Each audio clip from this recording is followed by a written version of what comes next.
We'll have Andrew up at the after we hear from Philip Spencer and have some questions with regard to him. And it's my delight to introduce Philip Spencer, who is an Emeritus Professor from Kingston University. He's a professor in Holocaust and Genocide Studies and the founder and director of the Helen Bamber Centre for the Study of Mass Violence and Human Rights. He also founded the European Masters in Genocide and Human Rights, which we're happy to have our own masters now, Philip, so that we can stop sending all of our students across the ocean. And obviously a renowned author and scholar on the topic of genocide with Genocide since 1945, his book in 2012, and most recently his scholarship on anti-Semitism and the return of anti-Semitism and the left, with a book that he has recently written with Robert Fine on the return of the Jewish question. I just have to insert a personal note that the University of Minnesota had a wonderful collaboration a few years ago with Kingston University on a project that involved literary representation of mass violence and we had a meeting in Kingston and also a meeting here along with my colleague Patricia Hampel called My Letter to the World, First Person Narrative in Human Rights, which was actually one of the most provocative conferences that we've ever had in the human rights program, which I think is probably a compliment and indicates the passion with which Philip has engendered the programs at Kingston and brought along another generation of scholars. So please welcome Philip Spencer.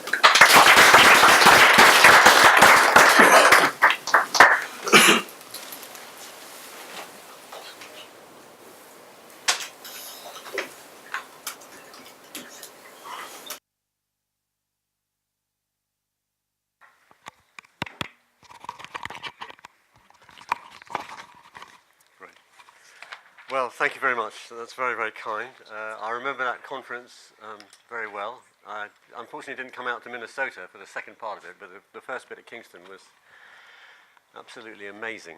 And colleagues from here were wonderful. We had some extraordinary discussions and readings, if I remember rightly.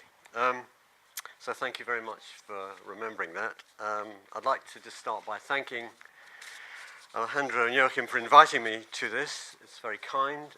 I appreciate it very much. I don't think when I agreed I realized I would be speaking in the very first session. I might have had second thoughts, especially if I knew I was going to follow Andrew, especially if I knew I was going to follow Timothy Snyder too.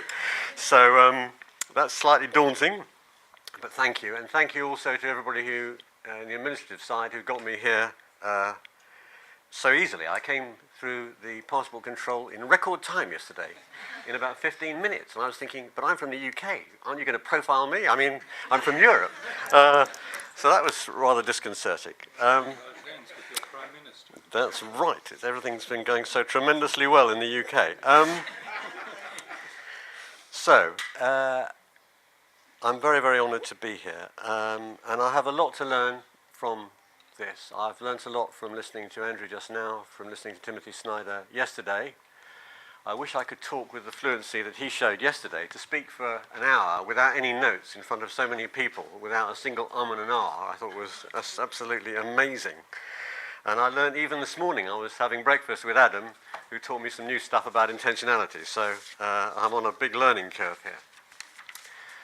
There will be some differences between me and Andrew, I think, in focus, really. I think I read the history, especially the recent history of genocide studies, slightly differently.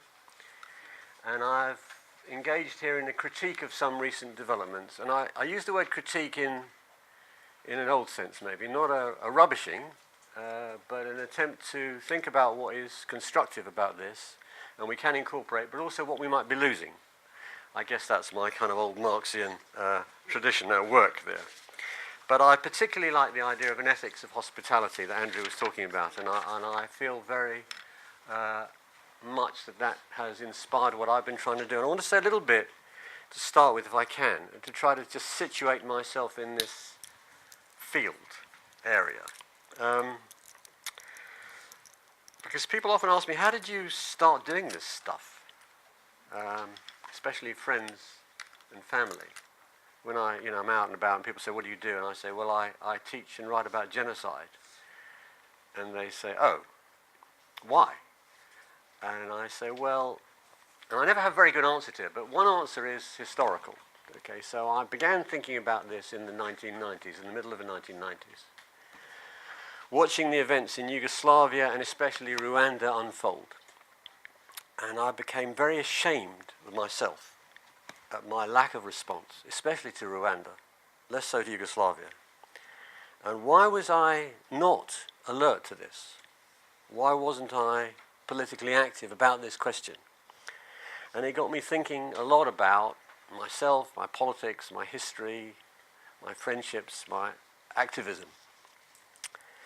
So that was kind of one big marker. The second one was I got involved in teaching this. I didn't teach about this originally for a long time. When a colleague of mine, in fact somebody you know, who was involved in this collaboration, asked me if I'd like to teach a course. He sent an email around to the faculty. I have a very big faculty. He said, would you like to teach a course on who would like to work with me on teaching a course on the Holocaust and the Gulag? And I was the only person to reply, and I said, that sounds great, but why don't we do them separately? We'll start with the Holocaust, then we'll do the Gulag and see how we go. And he said, okay. So we started teaching. We taught 15 students. And at the end of the year, the students said, that was an amazing course. Can you do another one on comparative genocide? And I said, sure. And because I was in a position of great power in the university, they let me do it. And I taught a course the following year. Within about 3 years, we had 180 students on each. Now, I like to think, in my vain moments, that's because I'm such a good teacher, but I'm sure it's not true. There's something about the subject which is completely gripping. I couldn't put it down. I kept teaching it. I ended up teaching this extraordinary European master's course with colleagues in Italy, in Germany, and in Poland. I began writing about it. You mentioned the book I wrote. Then I got involved also with a library, a very extraordinary library in London called the Wiener Library, which is the oldest Holocaust library in the world, set up by a refugee from Nazi Germany. The material that Alfred Wiener produced was very important in the Nuremberg trials, but the library has expanded its remit to now be a Holocaust library and also a genocide studies library. So that's a rather wonderful experience too. And I've also got asked on a number of occasions to give public talks to non-academic audiences, particularly around Holocaust Memorial Day. So lots of things have been going on for me over the last 20 years which have brought me to this point. So I've been involved politically, ethically, pedagogically, writing, memory archive work, commemoration, public engagement. And I think these are all part of what one does. Now, in the process, and this is, I suppose, where the ethics of hospitality strikes me very much, I've met lots of people inside the university and outside, including many survivors or descendants of victims of genocide. And my experience, I have to say, has not been that teaching or writing about the Holocaust has ever been an impediment to recognizing other genocides. I've been approached by lots of people, both in my university, which is a very multi-ethnic, multicultural university, and everywhere else, who've appreciated very much the fact that I think and talk about other genocides. I've met people from the former Yugoslavia, from Bangladesh, from Sikhs in India, Kurds, Armenians, Rwandans, people from Sri Lanka, from Syria, and even a couple of weeks ago from Yazidis. The Yazidis are coming to the library in a couple of weeks to deposit their archives, which are extraordinary already. So why is it that I've had that appreciation? It's not gratitude, it's just about recognition. I think it's to do with the fact of how I think about the gravity of genocide, which lies at the heart of what I want to talk about today. because it seems to me that genocide is not really like other subjects in the academy, because we're dealing with a crime which took a long time to get recognised, but did get recognised. Very belatedly. It should have been recognised earlier for sure, but it has been recognised. And it's not just a crime. It is, as the Tribunal for Rwanda, Tribunal for Yugoslavia, the International Criminal Court, and many others have pointed out, recognised, and it's the subtitle of William Chabas's book about the Genocide Convention, the crime of crimes. And it's a crime, and I want to end up by talking about this, which affects not just the group that it's inflicted upon, the targeted group, the particular group, but all of us, humanity. It's a crime against the group, and it's a crime against all of us. It has a particular element and a universal element at the same time. And that status as a crime makes it different to studying, for example, prices in 18th century France, right, or other subjects that we study in the academy. I think it does. That's my sense. Because when we think about this crime, we research it, we try to understand it, we talk about it, we teach about it, we engage in a discussion about it. We're trying to respond as informed global citizens to this threat to all of us, a threat which hasn't gone away. And I think that makes it different in some important ways. Okay, so that's the background. Now I want to talk about what I see as a very strong and powerful and influential and important development in comparative genocide studies in recent years. And that is what I've called in this paper and elsewhere the anti-imperialist school, which I think has had an extraordinary impact on comparative genocide studies, and I've learnt a tremendous amount from it. And I think it's been a very valuable and positive contribution. But I think at this point in time we could do with some critical reflection about what it has contributed and what it might be missing out. That's my notion of critique here. Especially in relation to the subject of this conference, which is the relationship between comparative genocide studies and the Holocaust. And not only in the academy, but also in terms of commemoration and in broader public education. And my concern is, it's kind of been growing on me for a while, that we may be in danger of losing sight of something very important, which is having or could have an impact on our ability and our willingness to respond to the danger that genocide continues to pose in the present and is likely to do so for some foreseeable time. And I want to argue that understanding the centrality of the Holocaust to the history of genocide as a crime is an important intellectual resource, an important political resource, and an important ethical resource that we shouldn't lightly dispense with. And I fear that we might. So let me begin by sketching out what I think are some of the key features of this school of thought. And I want to set it in the context of the remarkable growth in comparative genocide studies, which is astounding. When I first started teaching about this, there weren't that many books.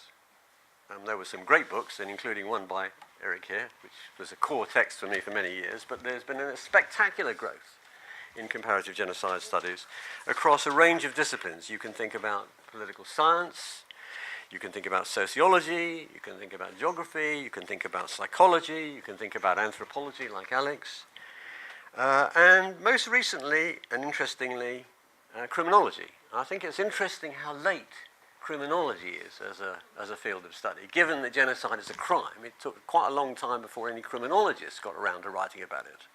And there aren't that many books, actually. There are a couple. Nicholas Raft has written one recently. Alex Alvarez wrote a nice short one, which is great, but it's quite late. And then, of course, there's fiction too. So there's been this extraordinary growth in comparative genocide studies. Now, the origin of this anti-imperialist school, a kind of key focus for it, is a criticism of what it called the first generation of genocide scholars. Many of them were, as it happens, Jewish, and that's not accidental, coming out of Holocaust studies. And the criticism that was launched by leaders of this school, and particularly one of the most brilliant writers, Dirk Moses, who I know has influenced a number of people here, and I find his work astonishingly brilliant and complex and rich, has been that there are at least three kinds of problems with this first generation. One is that it was Eurocentric in its assumptions. The second was, which is related to it, which is that it exaggerated the centrality, but also the novelty of the Holocaust. And the third was that it was over-concerned with, inside its approach to the Holocaust, with ideology and with anti-Semitism in particular. So instead, the suggestion that's come from a number of writers is that we place the Holocaust in a wider frame of reference, located in a broader arc of understanding and explanation. And this is an approach been adopted by a number of scholars spread out across many continents.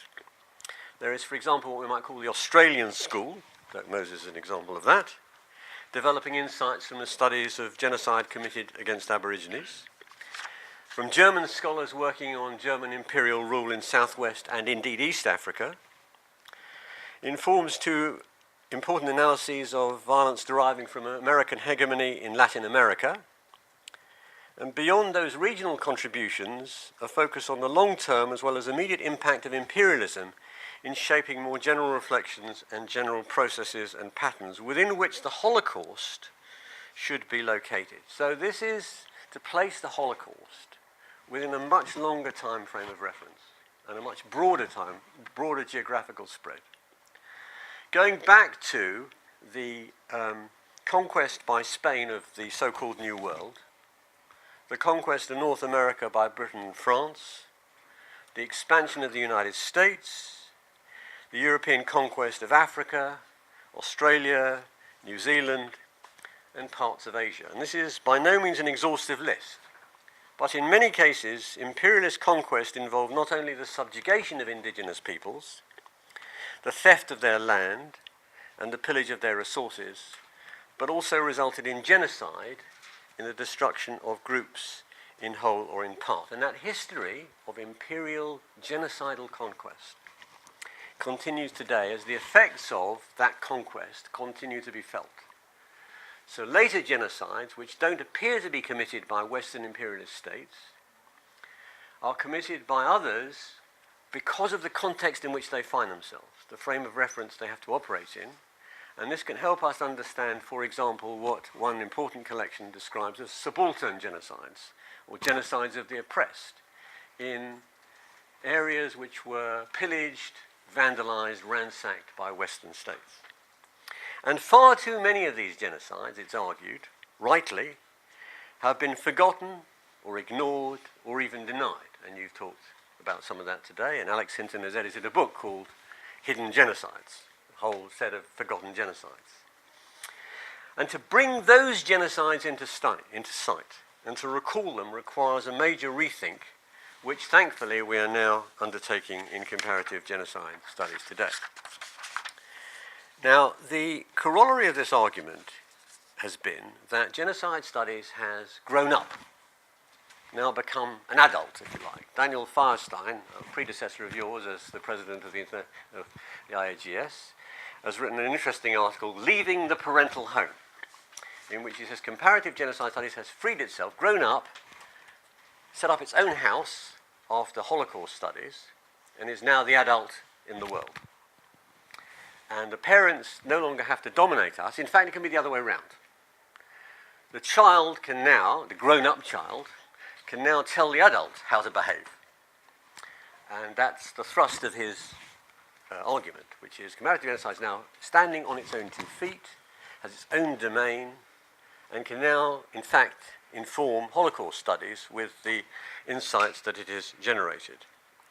And I think that's a very interesting argument, although I think, and I'm a parent and now a grandparent myself, that thinking about leaving the parental home has lots of different ways. One can think about this in lots of different ways, not just that the children are better than the parents.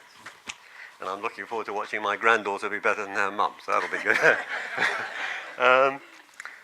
So I think there is a lot to be said for this, but I think one can think about it in lots of different ways.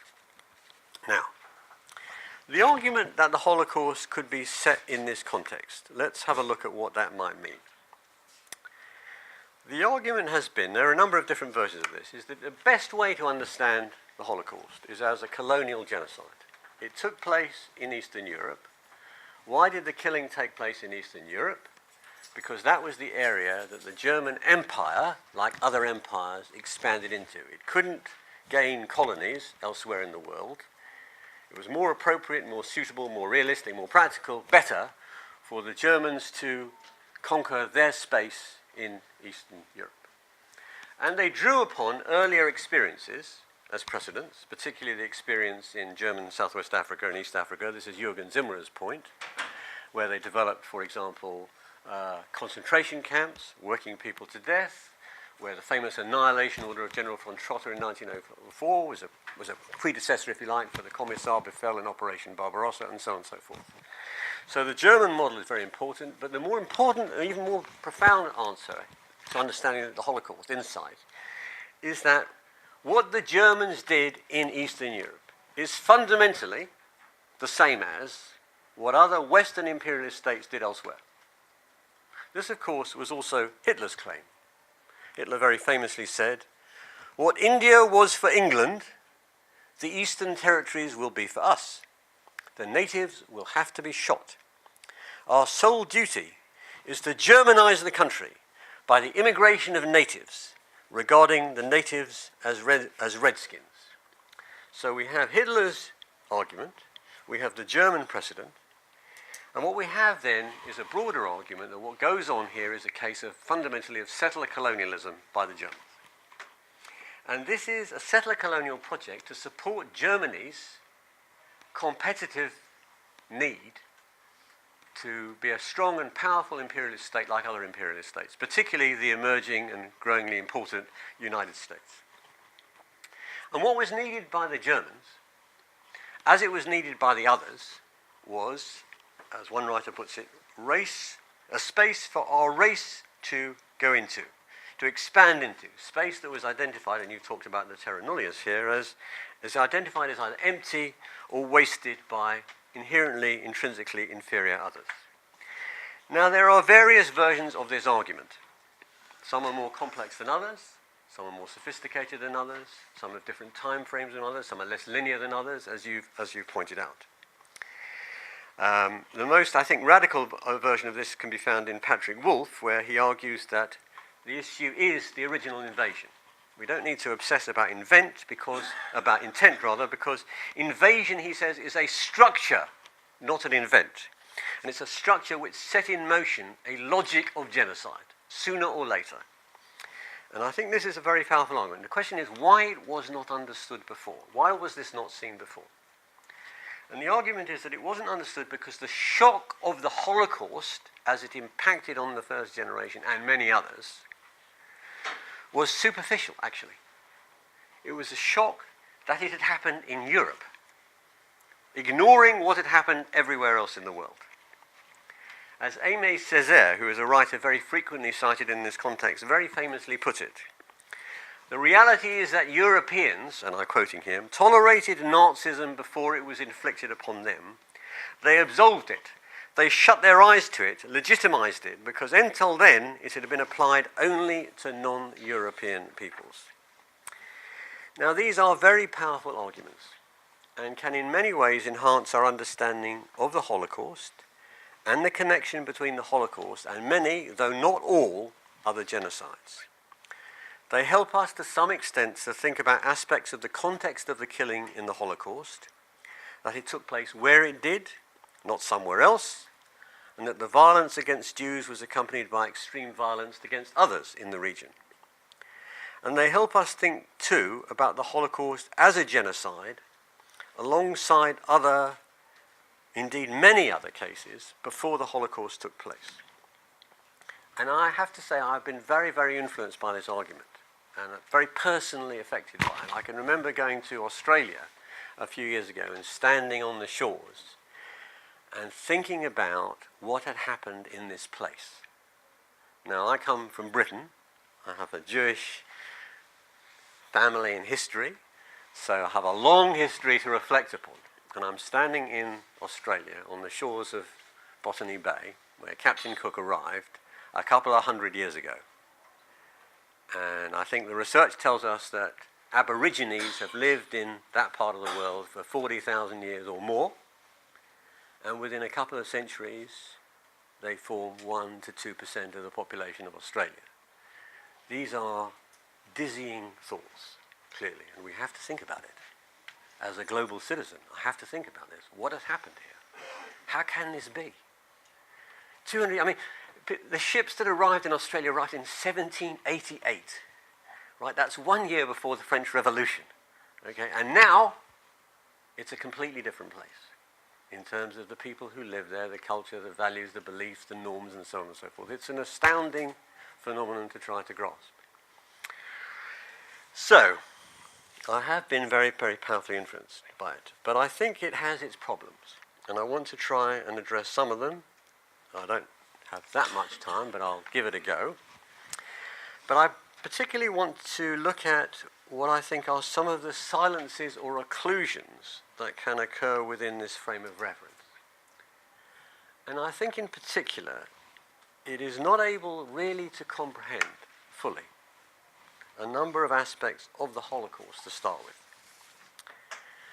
One is, and it's in this skepticism about the significance of ideology and of anti-Semitism, the extraordinary radical character of Nazi anti-Semitism, its redemptive quality, which is linked to, intimately linked to, profoundly linked to, the global character of the attempt to hunt down Jews, which was an attempt to hunt down Jews everywhere that they could lay their hands on them. It wasn't just Jews in Central and Eastern Europe that were murdered. If you look at the maps, the transportation maps, they are looking for Jews wherever they are, even in North Africa, right? Even if they got to they had plans for Palestine, even in Shanghai, where some Jews had gone, they were looking for Jews to bring them back to murder them in Eastern Europe. So it's a global project, not just the European project, as is often discussed, not just an attack on European Jews, it's on Jews wherever they can lay their hands on them. And this global hunt, right, the aim of this hunt is to annihilate the group as a whole, the total elimination of the Jewish people, their removal from the planet, from the earth. And previous anti-Semites, this is a very radical project, previous anti-Semites had never had that idea. One of the first generation of genocide scholars, Frank Chalk, wrote a wonderful book about genocide in which he says, with Kurt Johansen, previous anti-Semites had lots of fantasies about Jews, but never about killing them all, getting rid of them here, whatever, yes, but not, this was beyond their imagination. But this imagination, this extraordinarily radical genocidal imagination was there. And lastly, although I think what Timothy Snyder said in his book on Black Earth and yesterday about how we exaggerate the significance of Auschwitz in terms of numbers is very true, very, very important. If you think, I often say to my students, if we didn't know about Auschwitz and we looked at the mass killing that had already taken place, the killings by shootings, we would be astounded. Nevertheless, the turning of a factory process, the factory system, which is historically productive of goods. Whatever you think about capitalism, and I'm a great critic, right? The fact is it produces commodities for sale. In Auschwitz you have essentially, not only, but essentially the production of ashes, which are not commodities for sale. They are it's an utterly destructive use of the productive process. This is an extraordinary phenomenon. Now, this is not to return us to the argument about uniqueness, which seems to me to be a very peculiar bugbear of anti-imperialist scholars. Actually, the uniqueness argument was developed at a very particular moment in time. There's a wonderful article about this by Gabriel Rosenfeld, looking at the historiography of the uniqueness argument, trying to understand why it was presented when it was. I don't know any Holocaust scholars today. I haven't read anything in Holocaust literature in recent years that says the Holocaust was unique. That's an old argument, but it had a very particular anxiety driving it, which was that people were not, at that time, beginning not to take the Holocaust seriously, not taking in particular the assault on the Jews seriously. And Rosenfeld in his book says something quite thoughtful about it, which is that we don't want to keep this argument, but actually it's a kind of warning. So let's just think about it a little bit more empathetically and sensibly. But what I want to get at here is that I don't think this way of thinking about genocide is able quite to grasp the extraordinary destructiveness of the Holocaust, and especially its conscious and intended nature as a genocidal project, which was extremely radical. Consciously intended to be so. Whenever that intent was arrived at, the intent was clearly to eliminate the Jews from the world.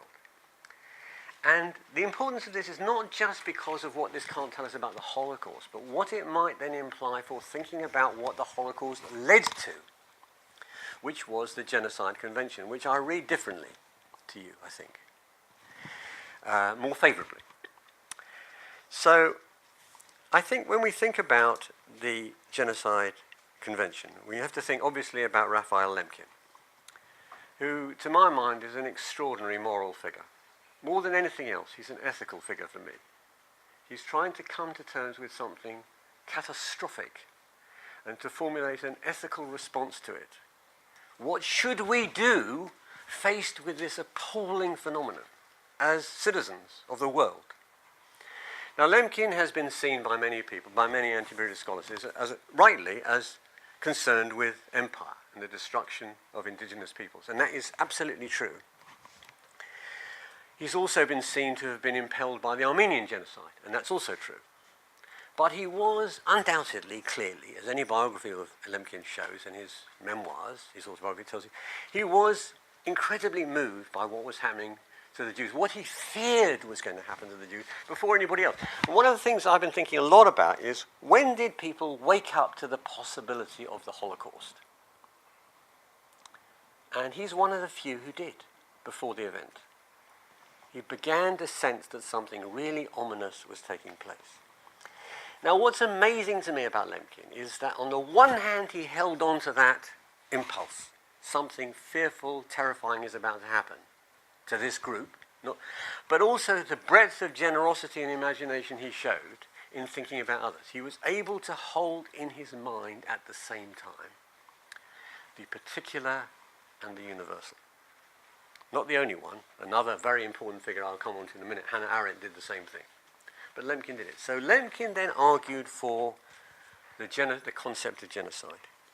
Now, what's extraordinary about the concept of genocide in history is that it is a response to the Holocaust, but it goes beyond the Holocaust.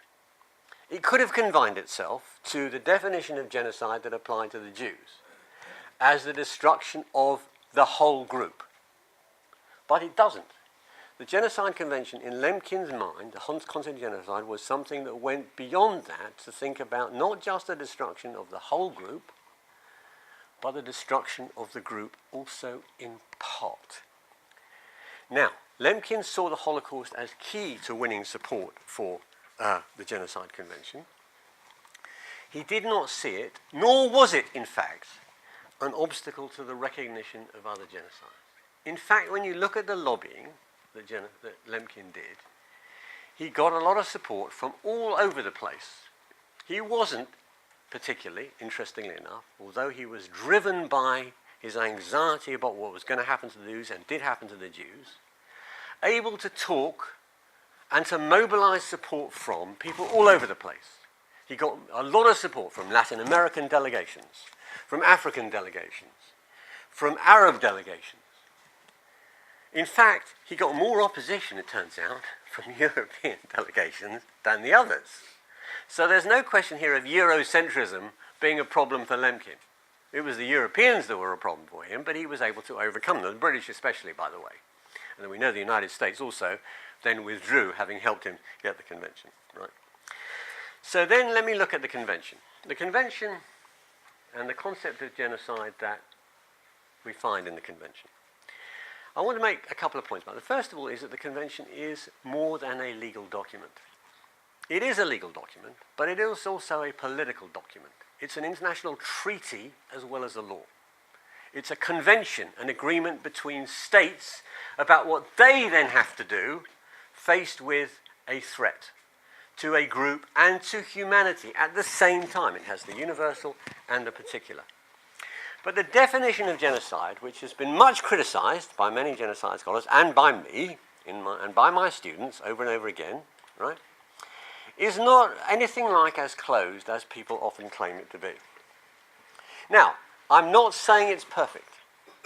I don't think it's a perfect document. I don't think any definition of genocide, there are hundreds of them, right, are going to be perfect. But the convention exists. And my own view about this as a citizen is let's not make the best the enemy of the good. Right? We've got it. It took a lot of time to get it. There have been various efforts to revise it. There was a report in 1985 by Benjamin Whittaker that came back to the United Nations and said, we need to do this, this, and this. And that got rejected. I don't see, realistically, any possibility of the revision of the convention as it is, but it has been adopted by the International Criminal Court. Okay? It's got now it's the most recognized piece of international law in domestic national legislation in the world. And everywhere it's been recognized, people have said the same thing about it. This is the worst crime. Okay? This is at the top, the apex of crime as we understand it. And I do not think that is a negligible development in ethics, in politics, in law, and in our understanding of what it is to be a citizen.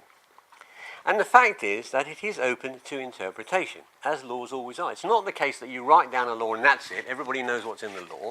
Judges, lawyers, citizens, the media, we all have to think about what that law now means. How can we interpret this intelligently and creatively? Now, a couple of points about this. The first is that the definition is quite open. I think it was too open for you last night. I think you indicated, Timothy. But it is quite open. Let's take the group definition. The groups are defined in the convention as national, ethnical, racial, religious. Well, first of all, racial, what does that mean? Right? There aren't any races, they're constructs, right? But it's not all of these have to be applied, which they could be applied to the Jews in the Holocaust. It's all, and that opens up the possibility that there might be other groups in the spirit of what they're trying to get at here that we could include. So it opens the way for thinking about it in interesting ways. Secondly, the acts that constitute genocide. Right?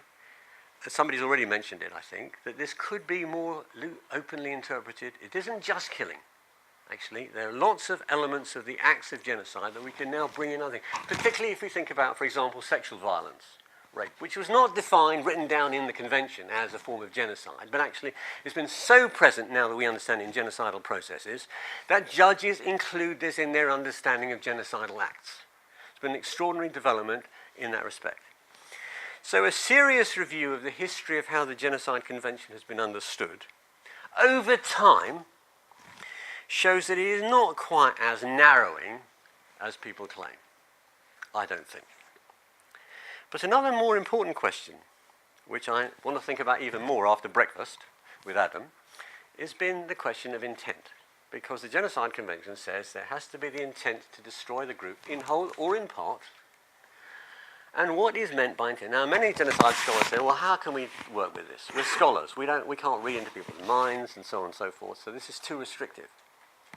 But actually, a lot of work has been done by genocide scholars about what intent means. And in particular, courts have found, and I'm going to quote here, that genocide can be inferred, right? It doesn't have to be down there in a plan. It can be inferred. Genocidal intent can be inferred. I quote here. From the general context, from other acts of a grave kind that were taking place, from the scale of atrocities, from the systematic targeting of particular groups, from the repetition of destructive acts carried out against them.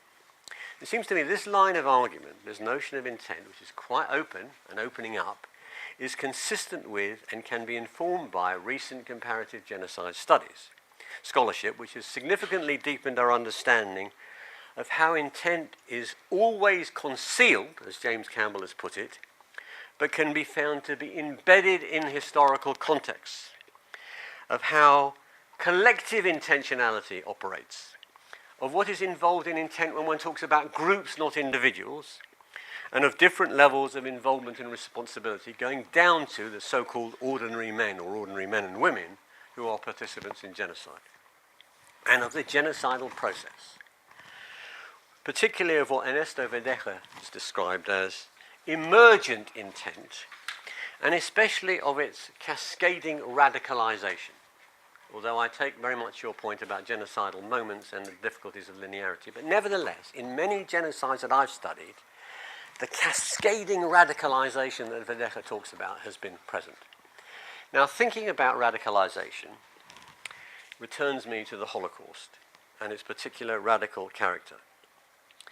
The radical nature of the genocidal intent, whenever it was arrived at, and I know there's a lot of dispute among Holocaust historians, about the striking, what Thomas Simon, in a study of genocide as the crime of crimes, another recent study, has described as the extraordinarily clear and total combination of mens rea and actus reus. So I think now about the Holocaust as Lemkin did, as the event that lit up the sky, as it were, that made it possible for him to develop the concept of genocide and to see clearly, most clearly in this case, what genocide entailed, and then to think about how we could then apply that to other cases before and after.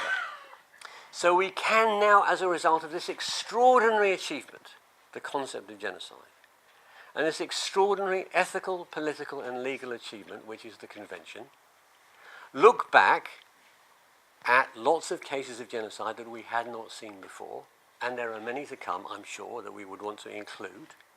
And I'm wholly in agreement with you about a canon that can open up, right? But we also have to think about the future, the present and the future. And that's my big concern, I think, as a global citizen, right? And I want to turn in the last, I've got a few minutes? 5 minutes? Okay. To Hannah Arendt and to some of the points that Timothy Snyder has talked about and try to weave them into my argument here. Because Lemkin was not the only person to think about this. Another extraordinary thinker at the time was Hannah Arendt, who thought about it from then on, changed her life completely, what happened in the Holocaust. For a while, Hannah Arendt was a favourite of anti-imperialist scholars, but she's now fallen into some disrepair for reasons that I haven't got time to go into. But what I think was extraordinary about Arendt was that she understood the radicalism of the Nazi project. She understood the centrality of anti-Semitism. The first section of The Origins of Totalitarianism is about anti-Semitism.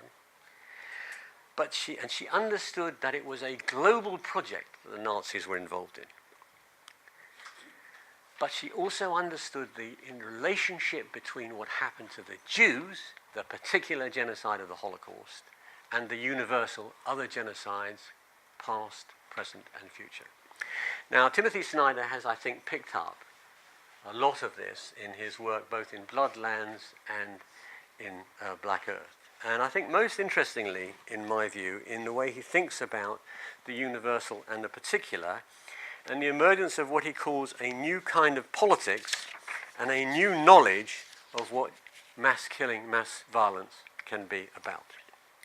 And I want to turn from that to thinking about what the attack on a group means for the universal and the particular, and what this new forms of new kind of destructive politics, new kind of politics that he talks about in the book from Arendt, can help us understand in a way that the anti-imperialist school of genocide can't, or not well.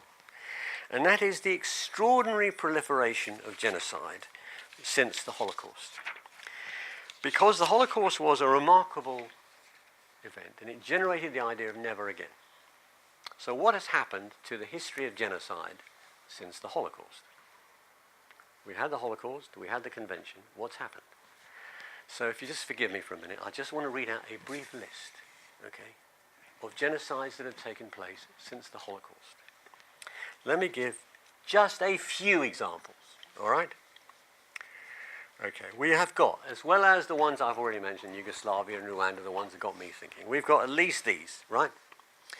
The Nigerian state against the Igbos between 1966 and 9.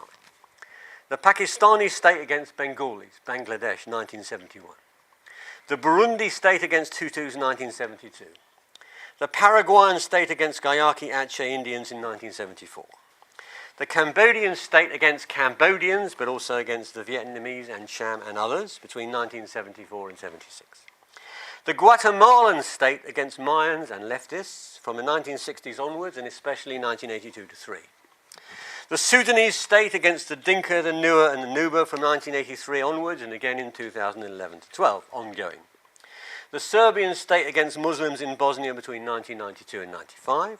The Serbian state again against Albanians in Kosovo in 1998 to 9. The Sudanese state again against the Fur, the Zagawa, and the Masalit from 2003 onwards. And arguably more recently, the Sinhalese state in Sri Lanka and the Ba'athist regime in Syria, and so on, and so on, and so on. So my question is this.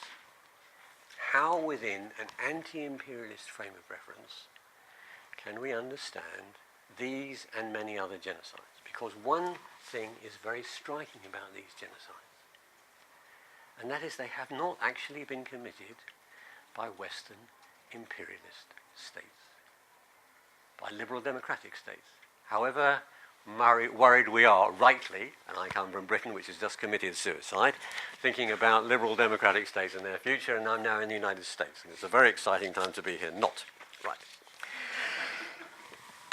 These states have been committed by post-colonial states.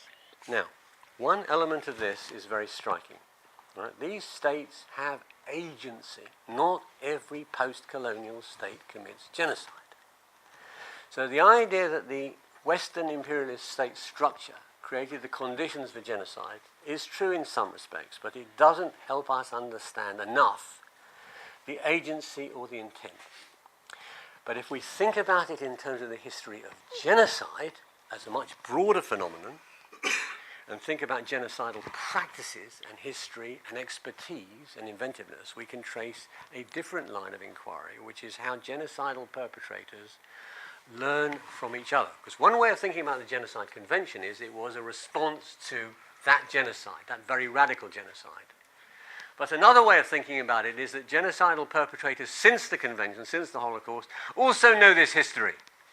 And they know that nothing is done to stop genocide. The response to genocide has been very, very weak indeed. Now, I want to finish a little bit on the universal and the particular and come back to this question that Lemkin understood and Arendt understood, which is that every genocide is an attack on the group, an attack on all of us. Why is it an attack on all of us? I've recently begun to have some worries about this argument of mine and Arendt's and Lemkin's because I read Larry May's brilliant philosophical works on crimes against humanity and genocide, but I'll put that to the side for the moment. You can ask me about it in a minute. Lemkin's intuition has been that we live in a diverse world, and that's an extraordinarily valuable thing, notwithstanding his prejudices and the prejudices of others, because we can learn to deal with those prejudices and think about the richness and the diversity of the world we live in. If you attack a group, especially if you eliminate the whole group, the diversity of humanity is attacked. The humanity that we are part of is not what it was.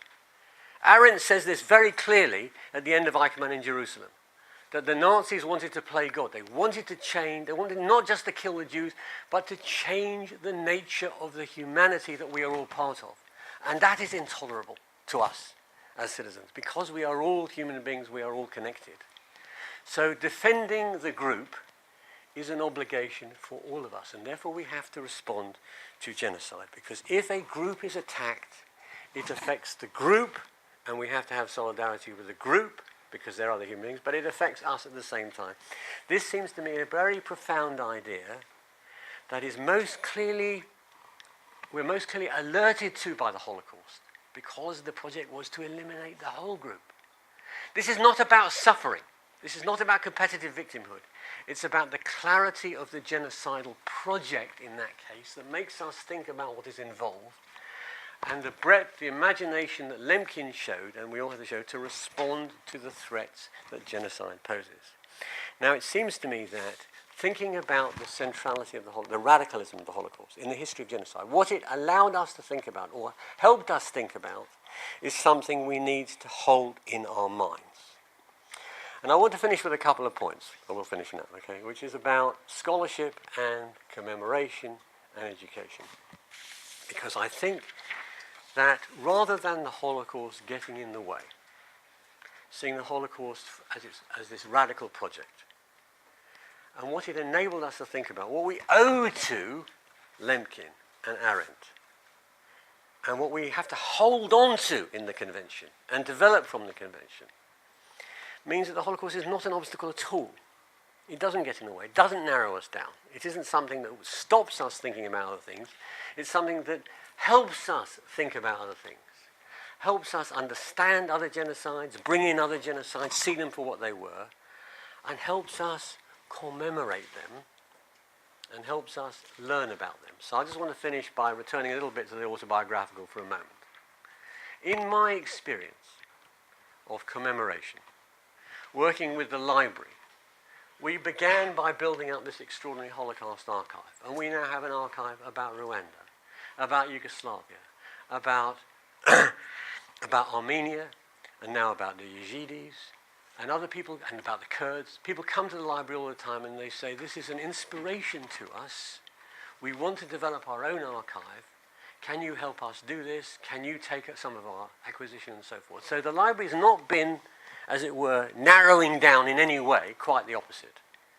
When I've been asked to speak in public on Holocaust Memorial Day, in Britain, every year, Holocaust Memorial Day opens up to thinking about other genocides, including those that might be taking place now. It's never been my experience that I've gone to talk about the Holocaust and people say, what about this? Because that's what, you can look at the website. Actually, the attack on the centrality of the Holocaust, by the way, has done the opposite, in my experience. We can talk about that in a minute. So in terms of commemoration and archives and so forth, I don't see, that's been absolutely not my experience. Nor, to return finally to being a teacher about this, has been my experience as a teacher.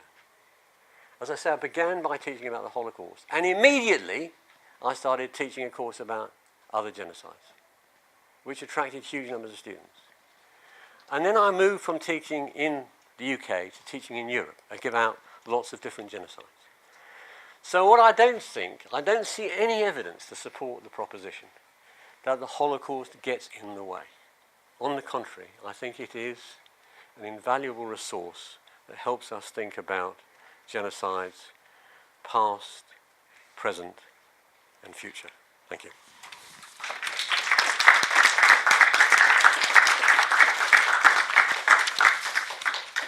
Thank you, Philip. We think you've been sitting for a very long time.